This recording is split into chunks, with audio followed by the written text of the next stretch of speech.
In 1978, a band emerged that would change rock forever. This is the story of Van Halen's hidden gem, Jamie's Cryin, a song that sparked both controversy and innovation, leading to one of rock's most intense feuds. Let's dive in. 1. The unexpected hit that never was.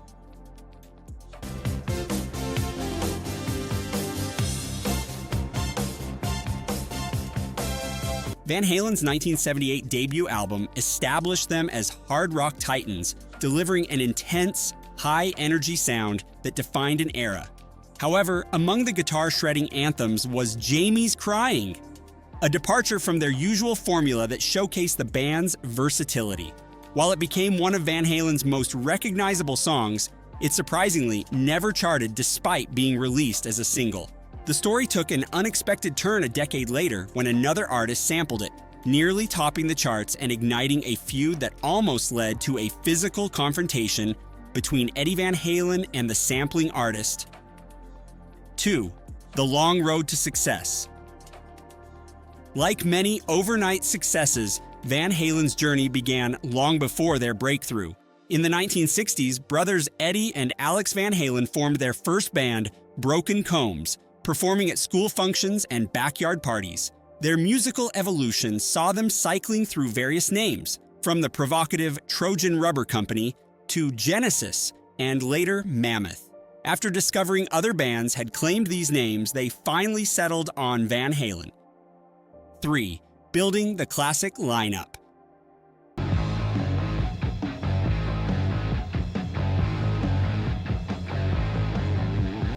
The classic Van Halen lineup came together when David Lee Roth joined as frontman despite initial rejections. With Eddie on guitar, Alex on drums, and Michael Anthony on bass, the band began crafting their signature sound. However, mainstream success remained elusive.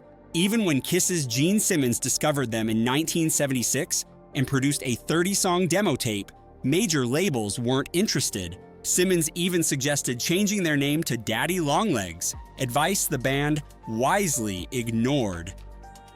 4. The Warner Brothers break.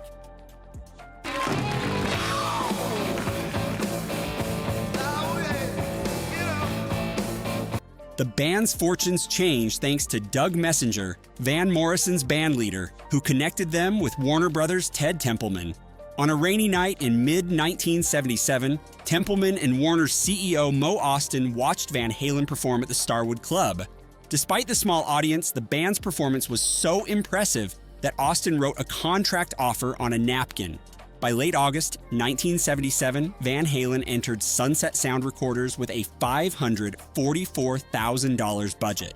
Engineer Don Landy captured their raw energy by recording them live to tape, completing 28 tracks in just 2 hours. The 5-week session yielded 9 existing songs and 1 new track written in the studio, Jamie's Cryin. The album hit stores in February 1978, embodying the pure essence of rock and roll. 5. From small venues to sold-out arenas.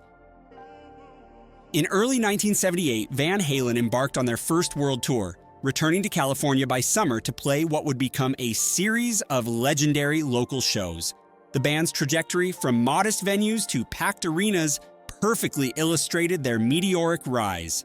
Initially scheduled to play the 3,000 capacity Santa Monica Civic Auditorium, their plans quickly changed when their first single, a cover of the Kinks' You Really Got Me, hit the Billboard Hot 100, peaking at number 36. The band's growing popularity forced multiple venue upgrades, first to the 500-seat configuration of the Long Beach Arena, and then to its full 200-seat setup.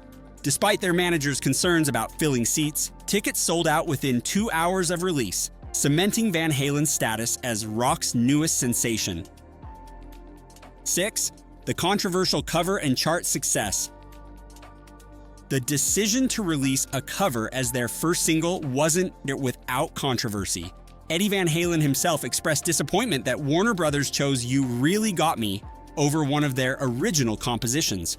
The Kinks' Dave Davies added fuel to the fire, criticizing Van Halen's version, stating, "Good art isn't always about having the comfiest technique." He even took a jab at Eddie, suggesting he played better when he was drunk.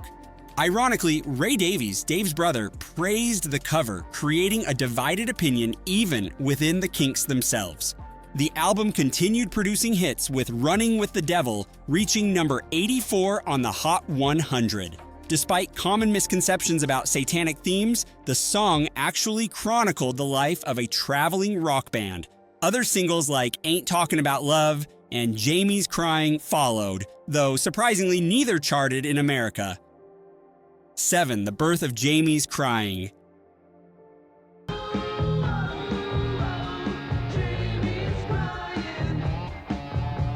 Jamie's Crying holds a unique place in Van Halen's catalog as the only song written after signing with Warner Brothers. Its creation came from a moment of studio spontaneity when Eddie was fooling around between takes. Producer Ted Templeman recalled how a simple two-note lick that mimicked crying inspired the song's direction.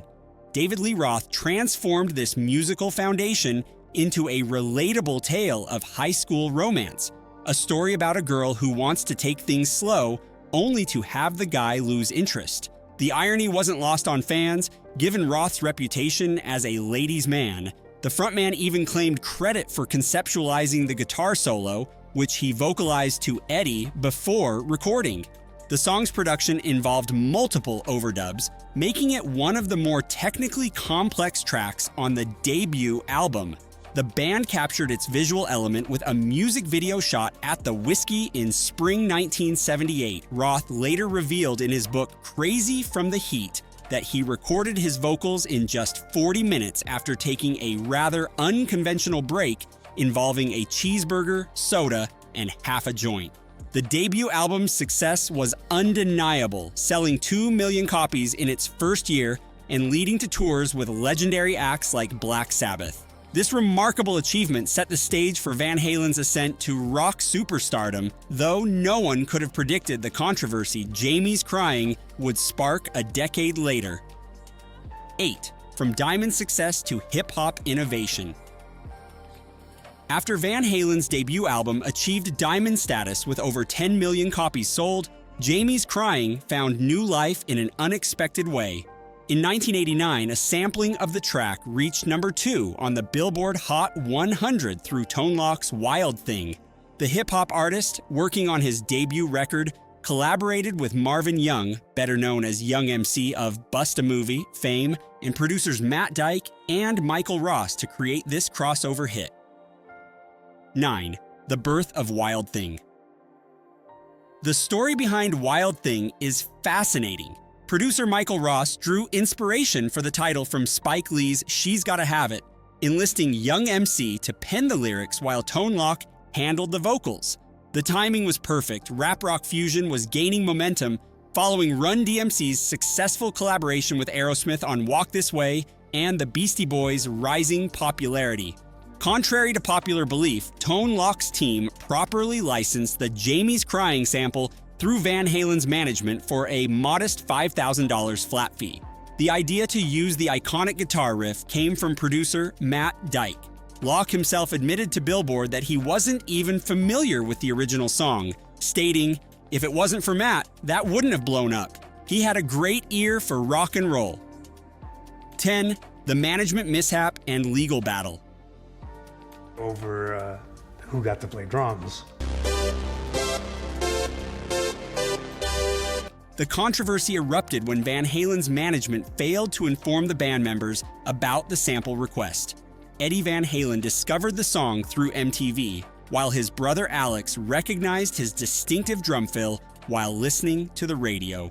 This oversight led to significant tension and legal complications. The situation reflected the broader challenges of sampling in the 1980s, similar to today's debates surrounding AI and generative technology. The legal framework for sampling was still developing, leading to numerous lawsuits and copyright disputes. Some critics even labeled sampling artists as thieves, questioning whether additional copyright protection was needed. The dispute eventually reached a settlement out of court, with Tone Loc reportedly paying between $10,000 and $200,000. Additionally, Van Halen's members received writing credits and ongoing royalties for Wild Thing.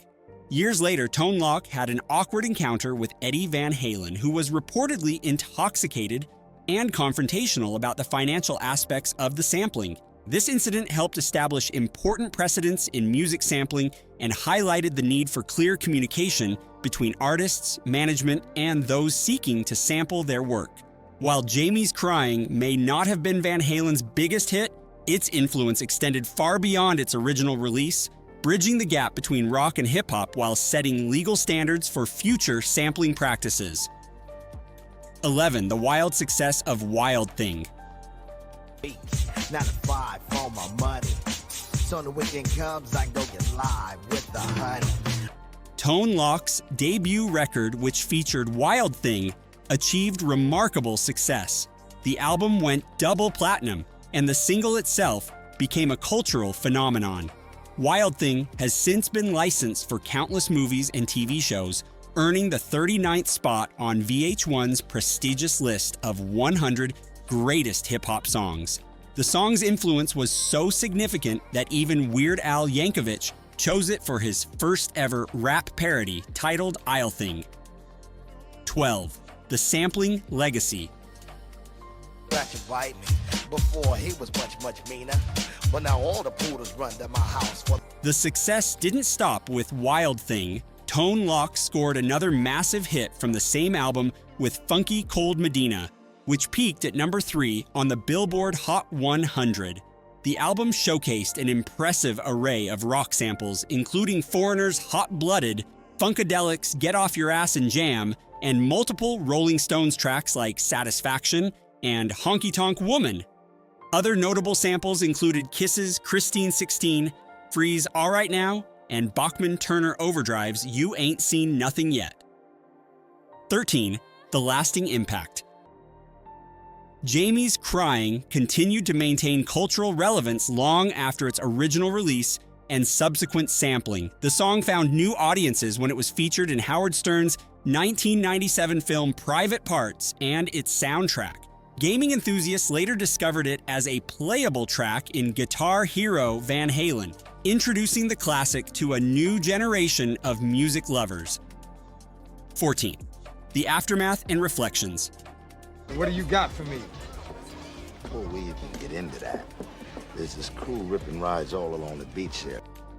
Tone Loc's career took an interesting turn after his early success. Despite only releasing 2 studio albums, he diversified his portfolio by producing other artists and venturing into acting in both films and television. However, his later years were marked by several legal troubles. In a revealing 1989 interview with the Phoenix New Times, Tone Loc addressed the Van Halen sampling controversy for the first time. He explained that while they did sample Jamie's Cryin, much of the guitar work was actually a new interpretation of Van Halen's original composition. "We just funked it up," he stated. He also shared insights about copyright law, noting, "You can use anything from 7, 8, 9 bars. Once you get beyond that point, you get in trouble." Interestingly, Loc expressed a preference for Wild Thing over the original Jamie's Cryin, suggesting that the sampling introduced Van Halen to an entirely new audience. He humorously compared the situation to squirrels gathering nuts, saying, "They're certainly not poor by any means. They're big squirrels with all the nuts. I'm just a little squirrel trying to get a nut." Alex Van Halen later offered a rather resigned perspective on the settlement, simply stating, "Well, at least we got something. Tone Loc and his people made millions out of it." And there you have it, the fascinating tale of how a hidden Van Halen gem became an unexpected hip-hop hit, forever changing the landscape of music sampling. Thanks for watching, and we'll see you again